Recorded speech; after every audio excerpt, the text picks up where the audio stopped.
When Kenya and Chloe were both just little babies starting to learn to eat, I would take them to the farmer's market and let them gnaw on fresh, delicious corn. Can you imagine how delicious a taste like fresh corn is to a baby that's just learning to love new flavors? So now that they're getting a little bit older, I want to make a dish that we all love, surrounded by one of their favorite foods, corn. So to start, I've got a little bit of butter in a pot over medium heat. I'm gonna melt that butter, because this is a yummy, sweet corn chowder. So you need a little bit of that butter to give it that good southern flavor like I grew up with in Kentucky. So now I've got some chopped onion. You could use some sweet onion like a Maui onion, or you could just use a nice brown onion. But what we're trying to do is make these onions nice and soft, maybe a little bit caramelized, so that when you eat the chowder, they're gonna be nice and tender. So while these onions are cooking, sauteing for about 5 minutes, I'm gonna show you some corn. For this recipe, you could use white corn, yellow corn, or bicolored corn. It doesn't matter, whatever's at your farmer's market or grocery or whatever you can get your hands on. But look at that. This is what I mean. There's no reason you can't just be gnawing on a raw ear of corn, although it is kind of nice to give it a little bit of extra steam. And then this is one of my favorite tricks.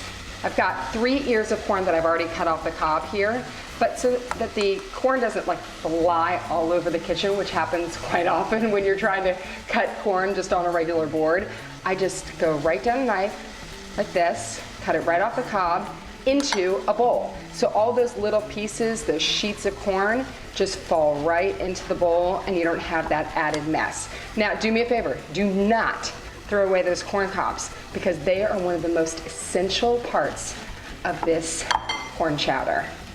Oh, it smells so good, those onions, that butter. Just a little bit of butter adds a lot of flavor. You could totally use olive oil for this, but you know, like having a nice corn chowder. You want that extra flavor, that extra sweetness. It just makes it such a good southern dish. So I've got all these corn cobs that I have. You can just break them in half, that way it's easier to fit into your pot. Okay, so now that this is cooked for a few minutes, I'm gonna put in a little bit of garlic, and that's just gonna also give more flavor to this corn chowder, give it more zip, more zing. All right, so I can see, oh, smell this, it smells like heaven. And this is one of those recipes that adults love, obviously. It's sort of gourmet-ish, but it's also perfect for kids. So you don't have to feel like you're making several dishes. You got one dish that everybody is gonna love. So in that, after that's sauteed for a minute, I've got some vegetable broth here. My husband is the big vegetarian in the family, so he prefers the vegetable broth, but you could also use chicken stock for this. And then I've got some milk. You could use 2% or whole milk if you want that richer flavor. Use the whole milk, and if you really wanna really take it up, you could add some cream. But we're gonna stay with a slightly healthier version today. I've got some salt here. I like kosher salt.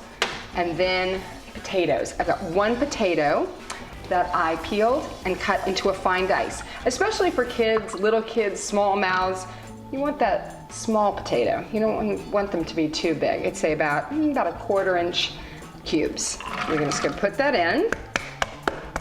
And then you're gonna start raising your heat. You're gonna wanna bring this to a boil. Add in all that sweet corn. And now here's the part that the reason I told you not to throw away those cobs is because this is where all the starch is. All that creamy texture that you're gonna get in your corn chowder is gonna come from the cob. So when this is cooking in there, it's gonna release all that extra starch into the soup, and that's just what's gonna make it so naturally creamy and delicious. Okay, simmer that, bring it to a boil, simmer it for 20 minutes, and then when it's finished, oh, come on now, look at that. Is that beautiful or what?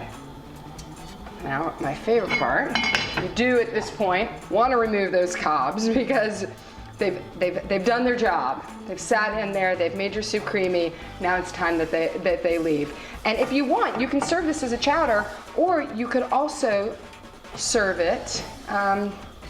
Where's my spoon? Need a spoon. You could also puree this for little mouths, for your new eater, your 1-year-old that's just learning about those sweet flavors, those sweet textures. So see, this is for any age. Let's give it a bite.